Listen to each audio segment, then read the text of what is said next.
This presentation will teach you how to apply Bloom's taxonomy to a writing assignment for first or second year composition students who might want to become a little bit more culturally literate and better critical thinkers.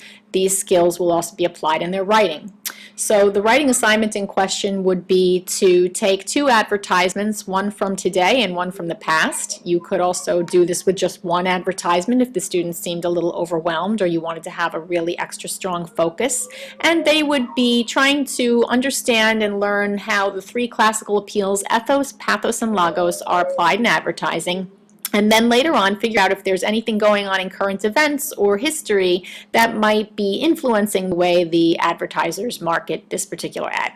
First thing we need to do is create. So we would go on over here to this section of the wheel. You don't want to just dive into any assignment. You end up having something pretty vague most of the time. So you would have students do something like create a word web with a graphic organizer, put the advertisement they like in the middle, assuming they found an ad that's attractive to them for any reason, and just make some kind of a list or web where they would figure out what's important or attractive about the ad, sort of trying to narrow down a topic and then go ahead and do a little bit of outlining.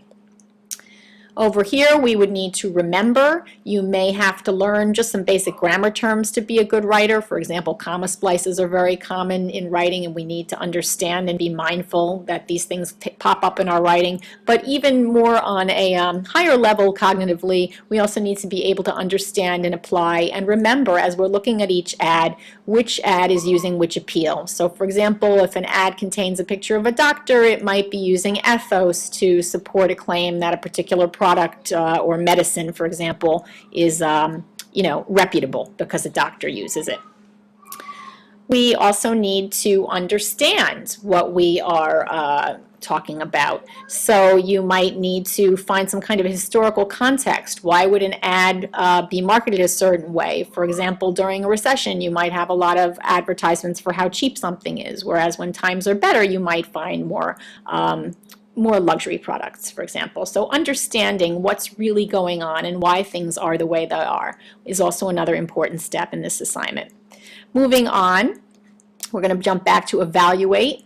You're obviously going to need to find some sources. Even with the ads themselves, you need to make sure that you know where these advertisements are published. There's so much out there on the web that doesn't have any credit and really needs to be understood for the context it comes from. So if you look at this link provided here in Purdue OWL, great website, it'll explain to you how to understand and evaluate the sources you use, including those primary sources of the ads, and then later on any research you use to help you support your point about the ads.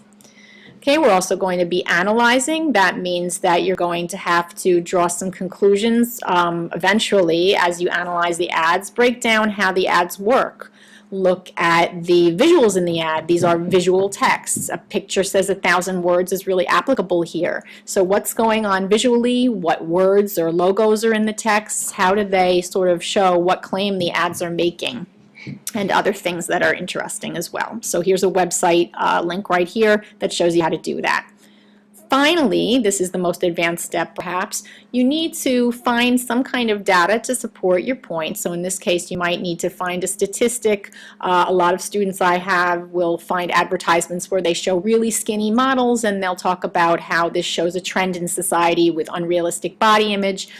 They have in fact, these students, been able to find some statistics to support that a certain percentage of young women unfortunately suffer from body dysmorphia, and then they may even be able to link that back to the ads. So it is a pretty complex assignment, but what's great about it is that it gets you to look at what's going on in the world in a new way, not just take for granted all these images we're bombarded with day after day, and also apply these really helpful learning tools as we go along. Hope you've enjoyed this sample assignment. Thanks so much. Take care.